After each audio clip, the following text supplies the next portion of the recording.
What do you see here in what appears to be a Trump flaw? He thought he could outmaneuver everyone. He seems to have outmaneuvered himself. No, I think this is absolutely germane, and I love the application of the myth. Frankly, I've got another one for you. Have you heard of appointment in Samara? No, but you are much more learned than me. A Babylonian myth, which was recycled by W. Somerset Maugham. There's a merchant in Baghdad who has a servant that comes running to him and says, "Master, master, I was in the marketplace and I saw death, and death made a threatening gesture at me, and I've got to escape. I've got to run. Can I borrow your horse and go to Samara?" So the merchant says, "Yes, you can borrow my horse. Flee from death." And the merchant then goes into the market in Baghdad and sees death, and says, "Why did you make a threatening gesture at my servant?" And Death says, "It wasn't a threatening gesture. I was surprised," he said, "because I knew I was going to see him tonight in Samara." And that's, again, a story of fleeing your fate only to walk right into it. And so the question for human nature, or the novelistic question, and you're giving us another example of this, some of these stories, right, they endure for a reason, is... Yeah, absolutely. Is the fate unavoidable, period?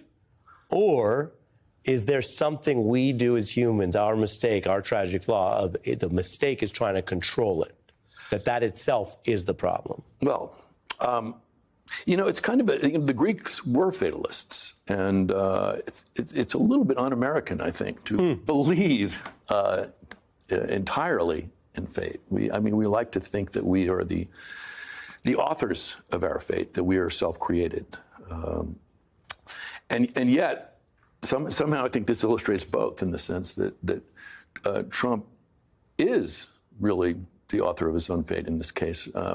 He's acting in character, as he always does, trying to game the system, trying to beat the system, trying to get ahead of peril, only to, in this case, as you so ably demonstrated, to walk right into his fate, to his appointment in Samara. And you say in character, novelists, good journalists, the classical kind, listen, observe, and go from there, right? Many politicians don't do a ton of that. Trump would be on the outer extreme of that. Yes. I showed this all night. I'm going to show the chart again. Any lawyer could have advised him, would he only listen, about the rules, and that going early might trigger this for the Attorney General. What you see here is Trump candidacy, and within days is the Smith appointment for that runs 7 months into the charges. And so this was what we call in the law foreseeable, not, oh, you had no control. And the hypothetical, had he not tried to game the system, and or, Jay, had he listened, because he has money and he has people around him, had he listened and someone said, well, look, if you do the typical announcement window, even if they're fast, even if they're 7 months, it's going to run right into the primaries. And you're not going to find the Attorney General signing off on something that goes right into the primaries. It's going to look unfair, and the legal rules standard on DOJ includes the perception of fairness. So what does it tell you about his tragic flaw, that he can't listen even for his own interests? Yeah, well, I was going to say, does he listen? Not much. Number one, does he have people around him who are willing to tell him the truth? I think there's some question about that. And number two, does he listen to expert counsel?